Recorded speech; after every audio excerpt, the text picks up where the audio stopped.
MagMongoSlade. Let's talk about AEW Dynamite. But first, we got news and notes, and we also have an announcement. Today is Papa Slade's birthday. I believe he is 69 today, if I remember correctly. So Papa Slade, my dear old dad, today is his birthday. I would like to say happy birthday to him. And please appreciate your parents while they're still around. We recently, same day as my dear old dad's birthday, I lost what it was basically a mother-in-law to me. And I've been pretty sad about that all day. Been pretty upset about that. And I did not expect AEW to fix it, and it did not. But, having a piece of cake with my dad really helped. So I strongly suggest everybody who still has living parents spend just, a couple of hours with your parents.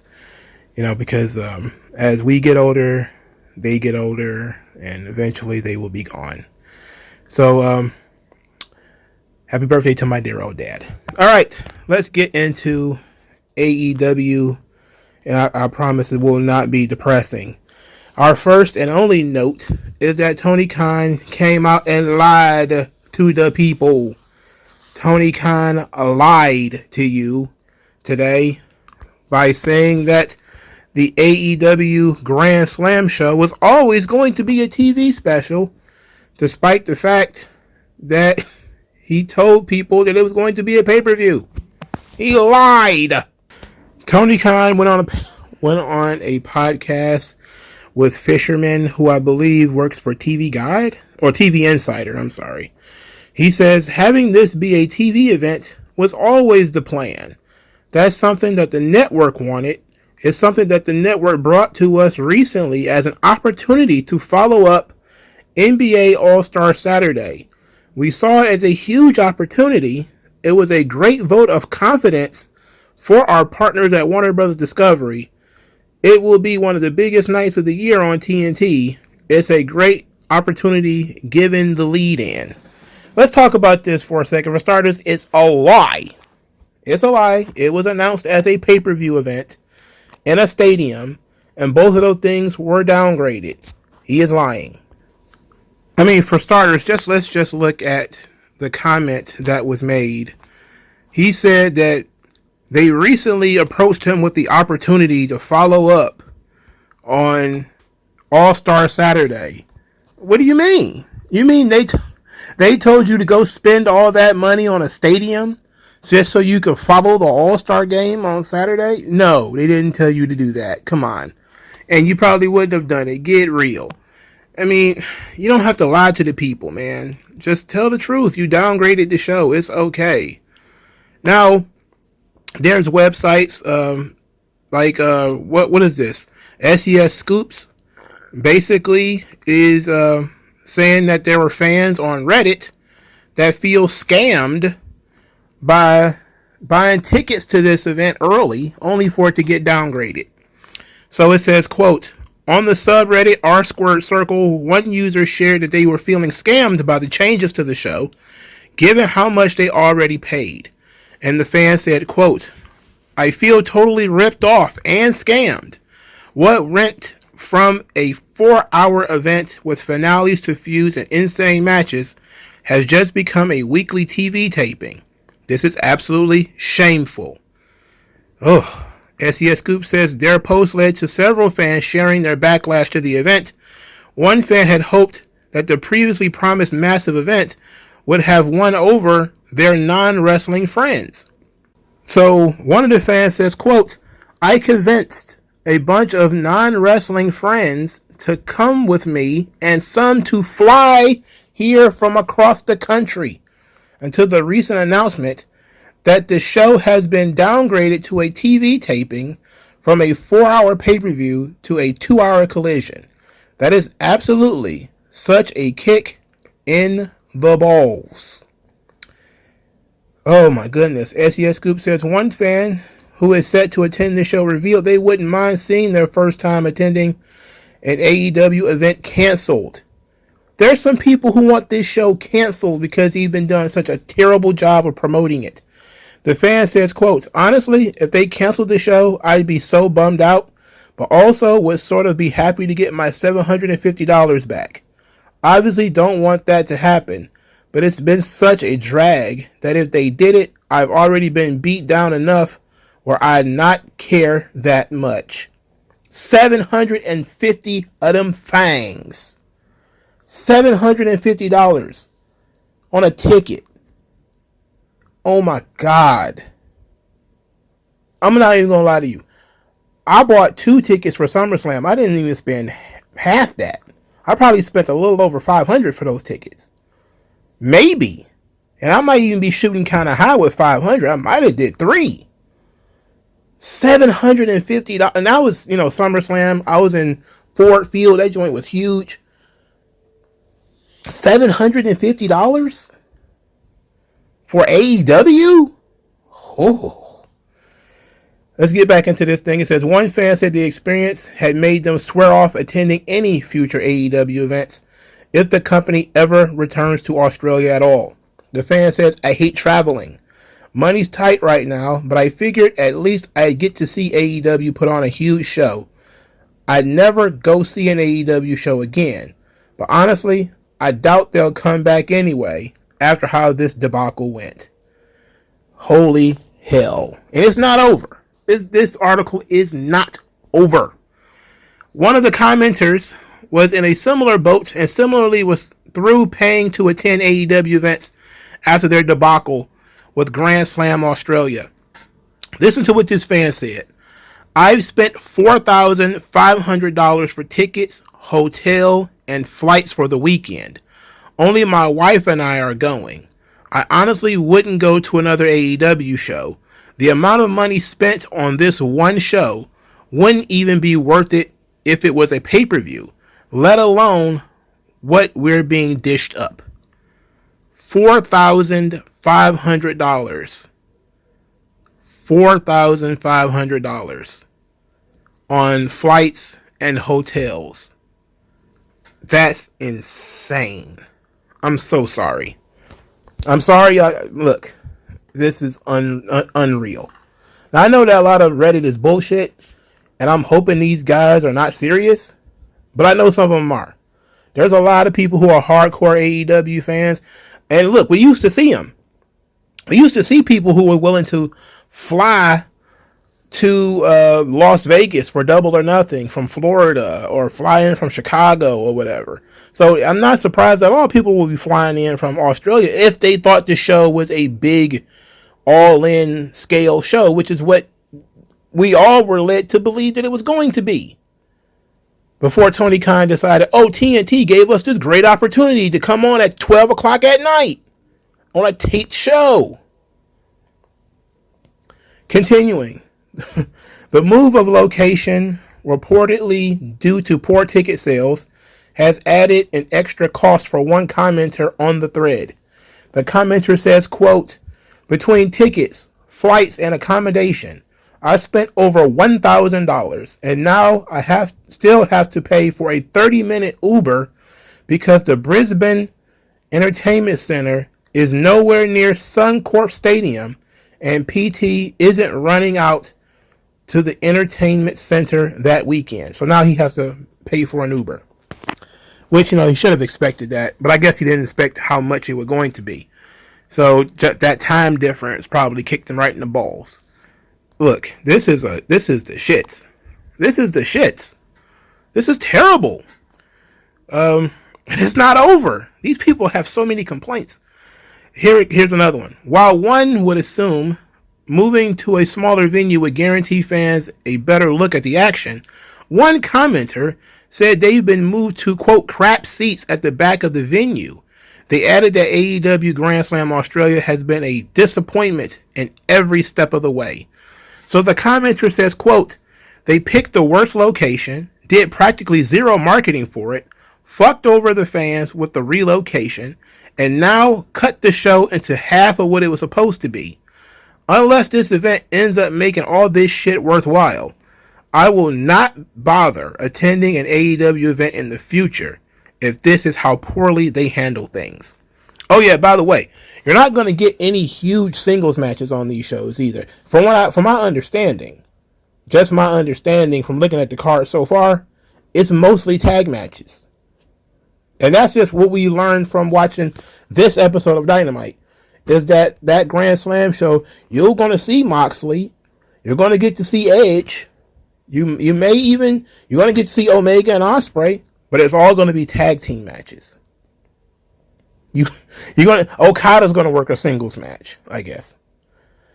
So the article continues saying AEW saw massive success with its All-In events in the UK, but that excitement hasn't translated over to Australia. With Grand Slam just over a week away, it remains to be seen what can be done, if anything, to win over the disgruntled fans. I would be hot. They need to sell them tickets. Just sell your ticket. Just sell the ticket. Don't even bother to go.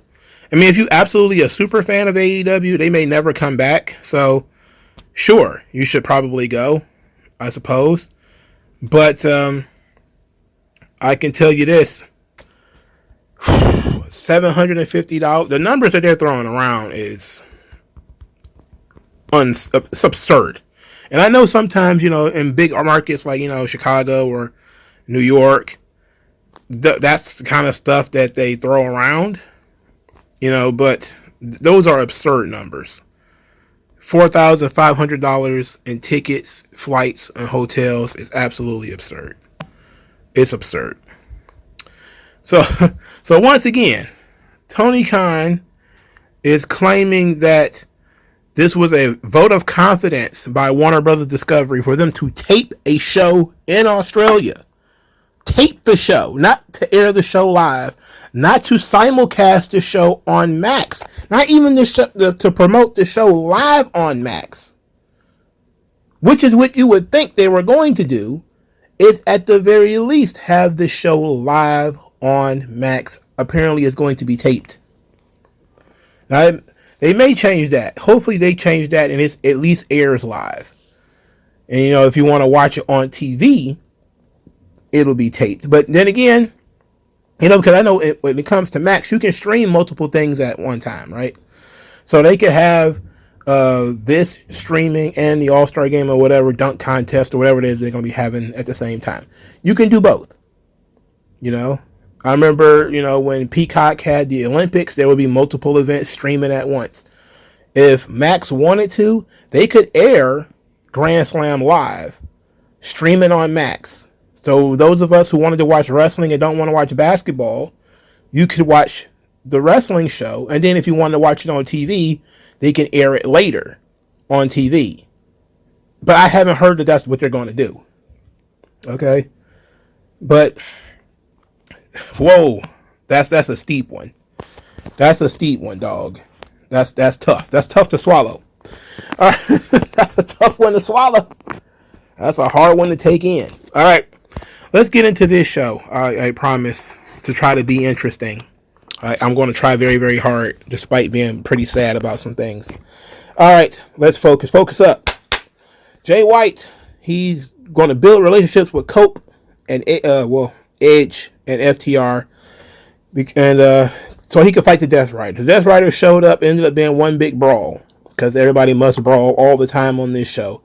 Moxley is bald. His face is sagging. He looks sleepy. Again, Pac was naked, as usual. Edge, after the fight, challenged Moxley again to a match at Revolution. Apparently, he challenged him to a match before. The funny thing about this is that Edge was in the ring, and he said, all these people are chanting one name. The people were not chanting anything at the time. And then they just started chanting, Cope, Cope, Cope, Cope, Cope.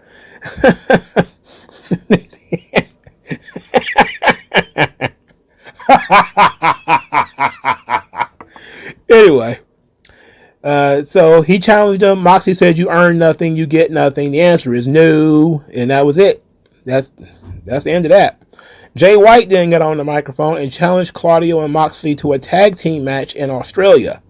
It's going to be him and Edge. Well, Jay White is from New Zealand, which is pretty damn close to Australia.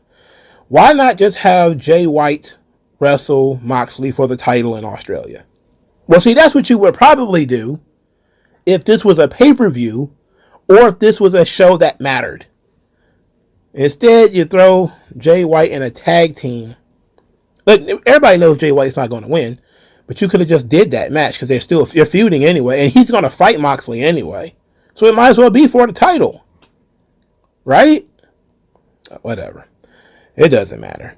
So, because they're trying to shotgun a bunch of stuff for this big show that they didn't bother to promote, Buddy Matthews, Muscle Man Matthews, he meets Okada in the hallway, just randomly in the hallway, says that Okada's not a real champion because he doesn't defend his title, and says that he can rectify that by defending it against him. Okada said he doesn't deserve it, so the answer is no, which is the appropriate answer. When's the last time Buddy Matthews Murphy won a match? Probably never. And he's still greasy as hell. In any event, Buddy called him a bitch. Okada says he's no bitch. And now the match is on. So the match is going to happen anyway. This is going to be the biggest match for an Australian on the show. It's going to be Buddy Murphy wrestling. I keep calling him Buddy Murphy. It don't matter. Buddy Matthews versus Okada. And and he's going to lose. So, fine. It doesn't matter. Does it really matter? No. Do I care? No. Mongo, move on. So, Will Ospreay had an open challenge against somebody from the Don Callis family. We don't know who that is. So, we're going to find out who that is. And Don Callis comes out to announce this member of the Don Callis family. And it's some guy named Mark Davis. Now, Mark Davis, I remember him, because he came out dressed like the Brooklyn Brawler a couple of weeks ago. I mean, he was smelly. The neck on his shirt was leaning to one side. He had all kind of holes and filth all over himself. He just looked like a slob who had just woken up. Kind of like Mankind after he went crazy and, was wearing the same shirt every week. This is how Mark Davis was dressed not that long ago. And he was a babyface not that long ago. Now, they did have Don Callis get on commentary to explain why Mark Davis is having a match with Will Ospreay. Why did Mark Davis turn heel? Well, apparently Mark Davis did not turn heel. When he was injured, he gave power of attorney to Kyle Fletcher, and Kyle Fletcher is the one who signed him to Don Callis. So if he wants to work at all, he's got to do what Don Callis wants him to do. And I said this is somewhat intriguing. In terms of, just from a storyline perspective, it's somewhat intriguing.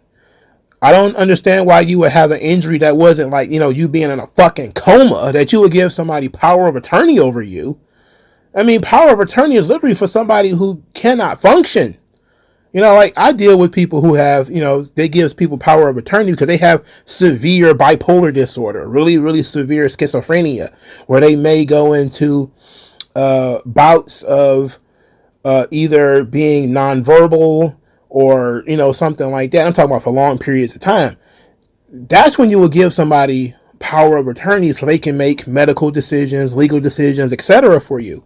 If you got like an injury, like, you hurt your arm, you hurt your leg, back, neck, or something like that, you can still walk around. There's no reason for you to give power of attorney to somebody else. Why would you do that? Why would you do that? That's excessive. That's very excessive. That's too much. He got blindsided. Man, this is stupid. This match took forever. It finally ended because Will Ospreay just got tired of beating him up and finally won the match. After the match, Will Ospreay introduced his new best friend, Kenny Omega, who went into therapy mode for Mark Davis. There's help out there, little buddy. There's people that you can trust, my friend. I guarantee it. You're going to be okay. I'm like, ugh. This is how men talk now? Why not just call Don Callis a scumbag? Call, Kyle Fletcher a piece of shit? How could you do this to your friend? This guy trusted you and you did this to him. Then why is Mark Davis participating? I mean, he should just throw the fight at that point, right? You don't want to fight the guy, throw the fight. Just go in there and pull a Seth Rollins. Get down on your knees and close your eyes and let him do what he's going to do and take the pin. Don Callis looked like the fool from that point. Maybe you get fired, but who cares? Nobody knows who you are anyway, and it don't matter. Anyway, Kenny Omega says that he's going to make the people feel what he's been feeling, that the future of AEW lies in this ring. I don't think a 40-year-old Kenny Omega with 40% of his intestines missing is the future of AEW, but whatever you say. The Hurt Business comes out there. They threaten all the other champions, but say that they're open for business. And they are interrupted by the Gun Boys. And one of them has a top knot. I was like, oh my God. I'd have thought you'd have got rid of that top knot. I was almost okay with this until I saw the top knot. I was like, this is not serious. You're not serious. So they get in the ring. They introduce themselves. And then say that they've been waiting 2 years for their championship rematch. Which I was like, they were champions 2 years ago? I thought that was like a year or something ago. Anyway, MVP said out of respect for their daddy, Lashley and Shelton Benjamin hadn't choked them out yet, but accepted their challenge and said that they were going to beat them a couple of ass boys. So then, I forget which one of them it was, the talkative one, the very loud one, called MVP an asshole, but they got bleeped out. Who are these guys to talk to Shelton Benjamin like this? How dare you address Shelton Benjamin and MVP like this? They should have just stretched these boys on sight. But okay, they're trying. I would have liked for the Gun Boys to win a couple of matches first. You know, I don't mind them coming in, getting right in the mix. That's fine. Get rid of that fucking top knot, but okay. But they should at least won a match or two first. And then say we were waiting on our rematch or whatever, you know? It's just a little fast. So Harley Cameron has a Mercedes Moné puppet. And she is doing ventriloquism on television. And she's talking to the puppet as if the puppet is the real Mercedes Moné. I must say, I was entertained. This got me. This was so silly and so over the top.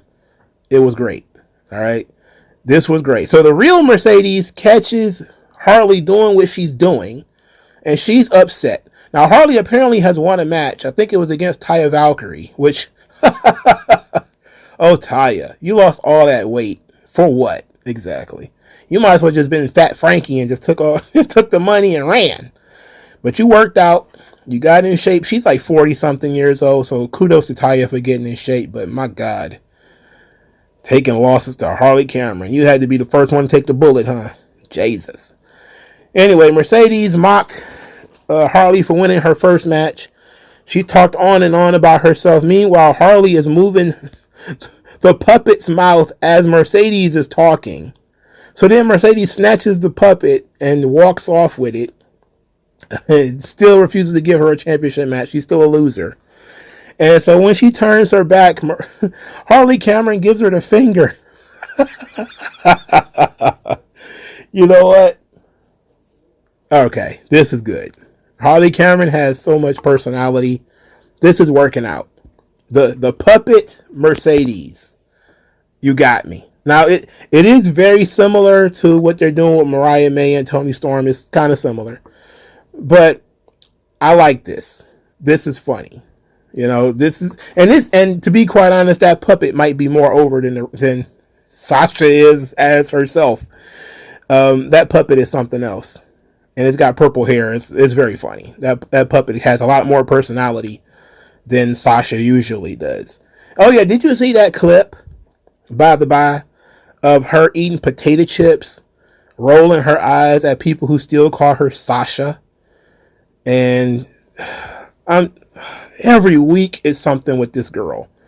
You know, the thing is, I get pigeonholed into being somebody who don't like this girl, right? But I do like this girl. I think she was good at one point. And then I say like 2021, when she came back, her personality was completely different. And now she seemingly has joined some kind of Hollywood cult that does nothing but blow smoke up her ass. And her ego is out of control now. Like, it's insane now. And she's unlikable now. Like, she might have been unlikable before, but at least she had some level of talent and she has some level of humility But 2021, I don't know what it was about that return, but her ego was like, I don't know, like the Goodyear fucking blimp. It's been going bigger and bigger ever since. I mean, she's got moons and shit floating around her head at this point. It's unreal how this girl is acting. Okay, anyway, Hangman Page, he was looking for Swerve for some reason. Dan said that was a moment of weakness that he was looking for Swerve. I don't know what that meant. What does it mean that you were looking for Swerve in a moment of weakness? What did you need from him? Ugh. Anyway, when asked if he felt bad about Christopher Daniels, he says that Daniels overstepped and he doesn't regret injuring him. Apparently, Christopher Daniels retired the Curryman gimmick at the Jericho Cruise. The Curryman was one of my least favorite parts of TNA. I hated Curryman. I hate Curryman so much. Oh my god. Duh. It was such a ridiculous gimmick. He had like a saucer on his head. It was lightweight racist, to be being honest. Just saying. Max Caster told Hangman Page to wrap it up. Nobody wanted to hear this shit, and he was correct in doing so. So Hangman, because he's a very angry guy, he confronts Max Caster, and Max Caster says, like, hey, you like to hurt people. Why don't you go ahead and do some of that to Anthony Bowens? You know, Billy Gunn could use some of that. And Hangman's face like, yeah, I want to hurt somebody else. And he's staring a hole in Max Caster, and Max Caster decides to flee. This is important because MJF comes out to stink up the joint later, and he's just not good. He talked to him about he wanted the Colonel to stay away from him. Had to teach the old Colonel a lesson. And by the Colonel, I mean Jeff Jarrett. He said that the E in AEW stands for elite and not elderly. I was like, oh my god, this kid is dying out here. MJF has hit a wall that he just cannot overcome. Max Caster gets in the ring. He crashes the party. He's still running from Hangman Page. MJF is in his face yelling at him to leave the ring. But Max Caster refuses to leave the ring and instead is basically hiding behind MJF. Eventually, Hangman Page gets in the ring, has a face-off with MJF, and then he chases Max Caster. Well, he's stalking him like Jason Voorhees or something like that. So MJF gets on the microphone and says before he was interrupted by a talentless, worthless hack. But he did not specify whether he was talking about Hangman or Max Caster. So next week, when he gets confronted about this, he's going to get confronted by Hangman, and he's going to end up saying, I was talking about Max Caster. Okay? Just for the record, we should already figure that part out. And then business actually picked up because Dustin Rhodes came out there. And I was already head in my hands like this needs to end. I'm dying here, bro.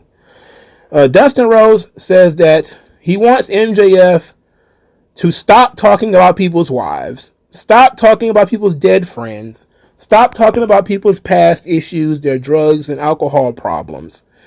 He says there's a reason why he's still here at 55. He's a survivor. He's been through everything. MJF is not the devil. Drugs is the devil. And says that he's better than MJF, and MJF knows it. So MJF then immediately goes low again by saying that Dustin Rhodes' brain has been turned into Swiss cheese by drug use. Says he took him 37 years to get out of his daddy's shadow, but now he's living in his baby brother's shadow, and Dustin just popped him right in the mouth. From there, they have a big pull-apart brawl.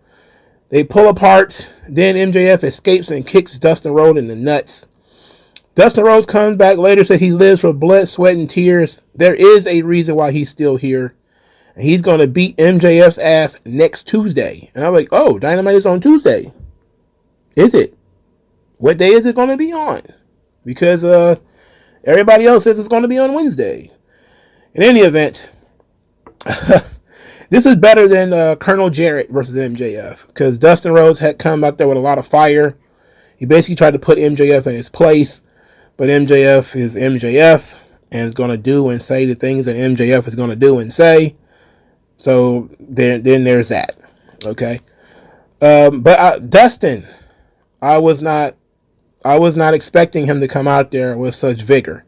He did kind of repeat himself, but I'm going to give him some credit. I don't want to see this match. I really don't. Plus, Dustin's going to lose. I don't see how this Jeff Jarrett thing, is it over between Jarrett and MJF?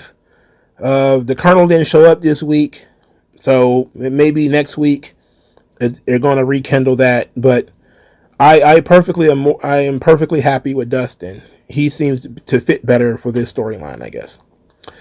The second match on the show was Buddy Matthews and Brody King losing to Takeshita and Kyle Fletcher. Okada's theme song actually played during the match in order to distract Buddy Murphy. I keep calling him Murphy. Who cares? In any event, it wasn't even like a real distraction because it didn't factor into the finish. But Takeshita and Kyle Fletcher ended up winning anyway. Who cares? It's all good. Samoa Joe, he's back. He's upset. He was wearing a Hawaiian shirt. He looked strangely normal. I was like, ugh, I don't like that. And he's upset because Christian beat him across the head and neck. Well, the head and back of the head. Because Samoa Joe is shaped like King Kong Bundy. There's just no neck to be found. And Hook had to talk him down. And it was at this point where I was like, why is Hook still hanging around with Samoa Joe? Why is Samoa Joe still hanging around with Hook? Moxley wants to beat up everybody and be Fight Club tough guy. Here is somebody who is Fight Club tough guy. Samoa Joe will kick the shit out of Jon Moxley. And that's kind of what I want to see. You know? I don't want to see him play pity pat with Christian. And Christian's still doing humorous stuff like hiding from Samoa Joe. Anyway, they found Nick Wayne and Kip Sabian and beat them up. Christian was hiding and watching the whole thing. Then he came into the locker room and asked them what happened, which was supposed to be the punchline. And I did laugh at it, if we're being honest, because Christian is hilarious. But now there's like huge dents in this contract. And they're still doing this. They're still doing Kip Sabian stuff. He still has a job. 6 years later. He was one of the first guys they signed up, and he's still there. I don't think that's a good thing. I think that's a bad thing. That's very bad, actually.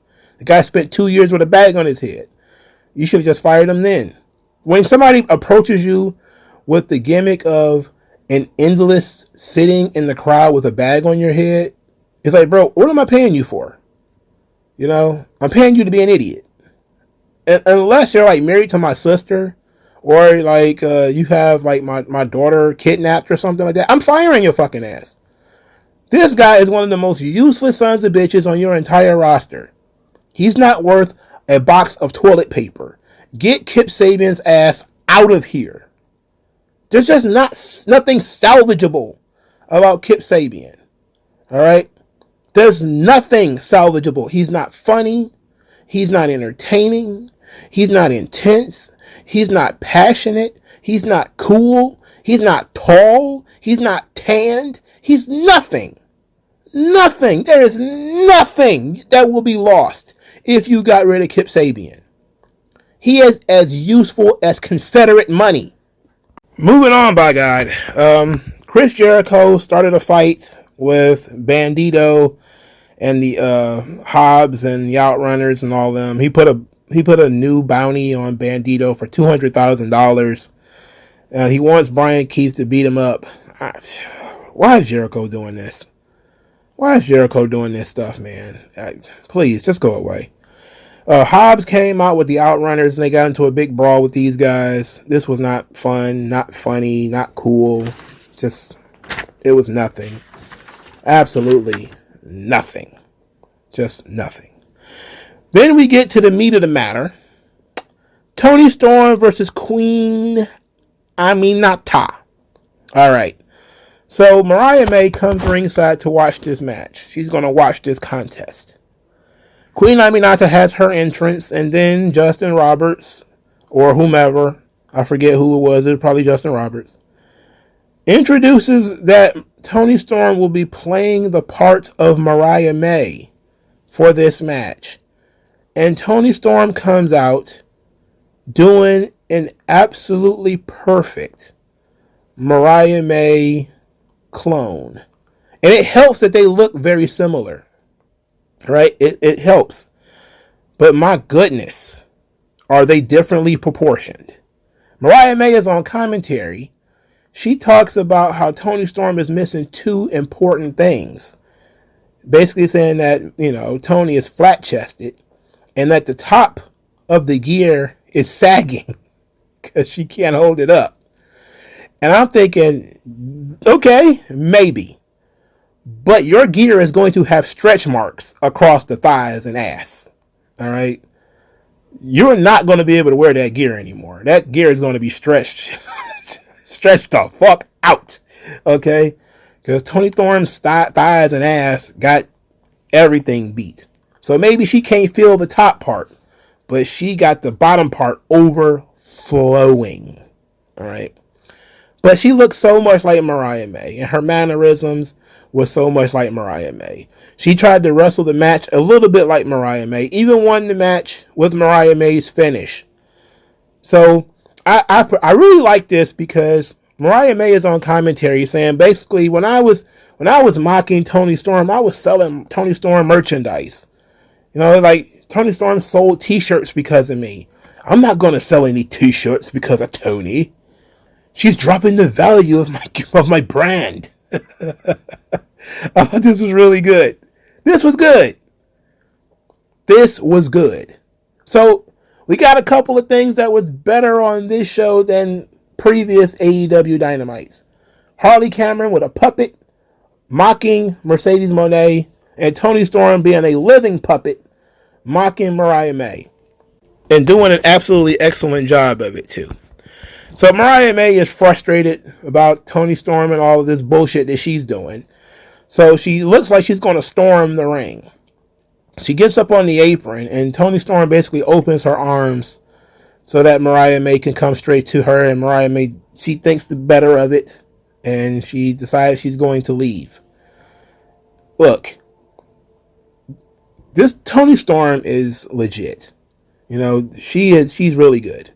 This was both funny and entertaining and also kind of creepy. It works. Again, it helps that they look very similar. The only difference is their proportions. Mariah has bigger boobs, but Toni has bigger hips and thighs and ass. Okay? So, but if you looked at them both from the top, it would be hard to tell them apart. So, this was very well done. Whoever thought about this, very smart. You get an A+, because I genuinely like this. All right. The main event of this show, Swerve Strickland is defeated by Ricochet. Now, I'm going to give AEW some more credit because it's been forever since WWE has done a video package for the main event of one of their shows. How many Raws have gone by, or SmackDowns, without you seeing a single video package of who's going to be wrestling in said main event? Because WWE has abandoned their own style of doing business to, I guess, mock College Game Day or whatever the fuck. Who cares? But they actually showed a video package for Swerve and Ricochet. It wasn't right before the match, which would have been a little bit better. They actually played it earlier in the night for those who were, not understanding why these two were wrestling each other in the main event. So thank you for that, Tony Khan. So it was only the fourth match on the show. I expected a lot out of this match, and I think they satisfied, but they didn't overdo it. They left a lot on the table. Like, it was a good match, but these guys can do better. But it wasn't disappointing. Like, sometimes a match, you can tell that they didn't do everything they know how to do, but they didn't disappoint. This match had none of the kung fu fight shit that they usually do, which is great. It's phenomenal. Thank you very much. They started with some heat, which is the most important part. Ricochet attacked Swerve during his entrance. The crowd is chanting, "You're still bald," at Ricochet, which is true. He is still bald. And it's obvious that he's still bald. He has no hair. No hair to speak of at all. Ricochet is in control for, parts of the match. Ricochet ends up trying to do something to Swerve on the barricade. I think it was like a Hurricane Rana or something. And Swerve counters it, ends up powerbombing him on the barricade. Now, for those of you who didn't watch it, they were standing on the barricade, so like his back hit the flat part of the barricade. It looked like it hurt like hell. Sounded stiff. They were also outside the ring forever, which, you know, it's AEW, rules don't matter, right? So Ricochet gets hit with a swerve stomp, but he kicks out of that, which is unreal. Ricochet hits his one of his big moves, and Swerve kicks out of that. Swerve goes up for a second swerve stomp, but Ricochet gets his hands up, and Swerve's balls gets hit by Ricochet in defensive mode, as he was trying to basically avoid stomping Ricochet's head, I guess. In any event, he ends up hitting Swerve in the nuts. It was accidental. And Ricochet hits the Spirit Gun, which I guess is like a running lariat from behind or something. And he actually wins the match via pinfall. Boy. Swerve losing, I know it's going to rub some people the wrong way, but this thing is not over. You know, unlike the Bobby Lashley situation, Ricochet, it don't matter when Swerve gets his revenge on him. But this thing clearly is not over, because Ricochet stabbed him with some scissors and has been threatening to cut his throat with scissors and all kind of stuff.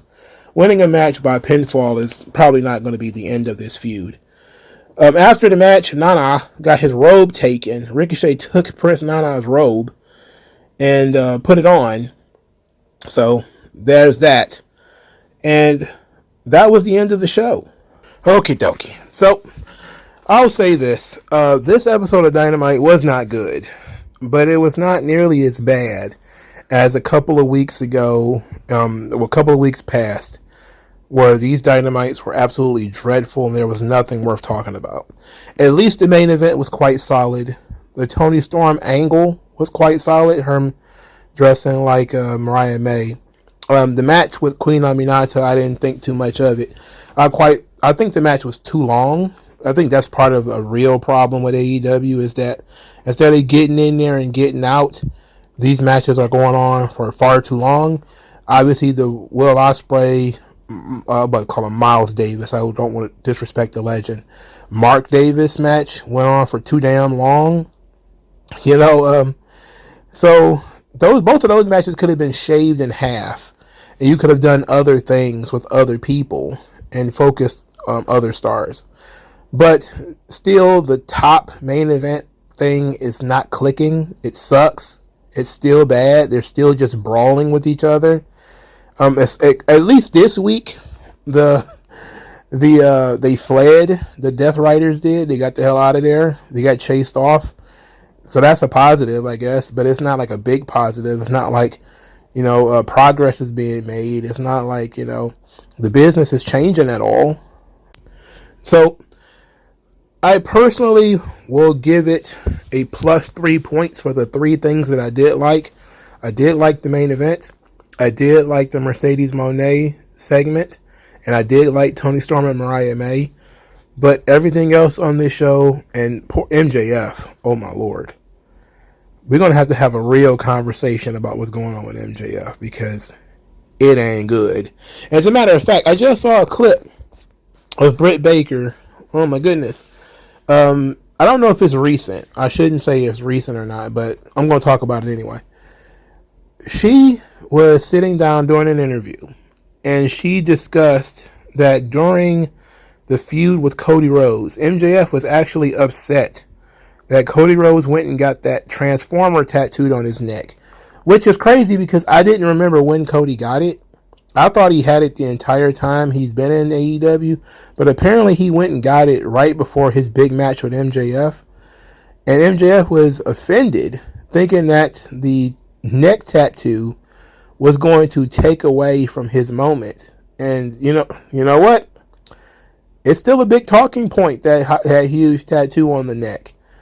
But her talking out of school about MJF being that sensitive that he thought Cody Rhodes was trying to steal the attention by getting a tattoo right before the match seems kind of insane. And I'm hoping he's not that petty and insecure and stupid. Because, you know, especially now that we know that the two of them has had their tiffs with each other. But I don't know how recent that interview was. And plus, we also don't know whether it's true or not. But it did make me laugh because I'm just thinking about how absurd it is. Like, when I watched the Ultimate Warrior documentary, you remember what was that? The self-destruction of the Ultimate Warrior? And they talk about when Warrior randomly came out wearing a hat. How much of a distraction that was. Because he wanted to absorb the damage of getting hit in the head with the painting. Which was funny because Jerry Lawler hit him with the flat side of the painting and not even the side with the glass. Which was even funnier. But him getting a tattoo right before that match, is that a big fuck you to MJF? You may be going... I think MJF won that match too. I'm pretty sure he did. Matter of fact, I don't know. I think he did.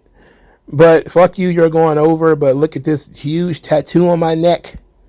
This was 5 years ago, so I'm pretty sure everybody was on pins and needles, but it seems kind of ridiculous in hindsight that you would get upset that a guy got a tattoo. It is a ridiculous tattoo in a ridiculous place, but it doesn't seem like anything worth getting upset about.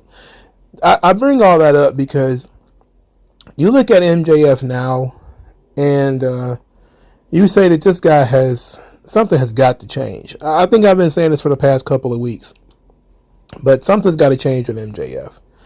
He keeps getting his card pulled, and the only thing he can do is actually double down, right? So, Dustin Rhodes comes out there, pulls his card, says, all you do is take these low blows, and then MJF immediately goes and does those low blows. And they don't turn into money anymore. They don't even really get oohs and ahs anymore. It don't feel like he's going somewhere he's not supposed to go anymore. It feels like he's overplayed that hand. And things need to change. Once people have seen that you're a habitual line stepper, and your opponent's just going to stand there and take it, then eventually that loses its punch. It's the same thing with, the amount of flips and long matches that people like Will Ospreay have. The more you do it, the more desensitized people come to it. Every MJF feud has been him going low on his opponent. Talking about their lowest weakness, girlfriend leaving them, someone dying, mama and daddy being on drugs or something. He goes there every single time. And because he does that, we're not surprised when he does that, and therefore the reaction has dimmed for him doing it. So he's got to change. I think Dustin Rhodes brought up a really good point, and other people have done this too, where everybody knows the MJF gimmick now, that MJF's going to take that low shot, that low-hanging fruit. He's going to go for it. And it's not sticking the way that it used to. And maybe it's just that the kind of stuff he's bringing up is too sensitive, it's too personal. But, compare it to when he used to do this to guys, and maybe it's the guys that he's doing this stuff to. Maybe we don't want to hear him talk about Jeff Jarrett being an alcoholic. Maybe we don't want to hear him talk about Owen Hart. Maybe we don't want to hear him talk about Dustin Rhodes. Maybe we do want Jim JF to go low, but we want him to go low on somebody else. Maybe it's the opponents he's in the ring with. But something's got to change, because he's being wasted being in these feuds with Jarrett and Dustin and getting called out for doing a gimmick. And then his only response is he does the gimmick. It's like you telling Bart Simpson, hey, you're only funny because you say eat my shorts. And his only response is eat my shorts. It's like, yeah, we get it. Okay. So I don't know, man. But let me know what you guys think about this show. Like, share, subscribe. I'll talk to you guys later. Skin tone, so why attach yourself and piggyback the wealth you didn't earn or lack yourself? I'm telling you to own up to your own success and failures. It's a reason why these sleazy guys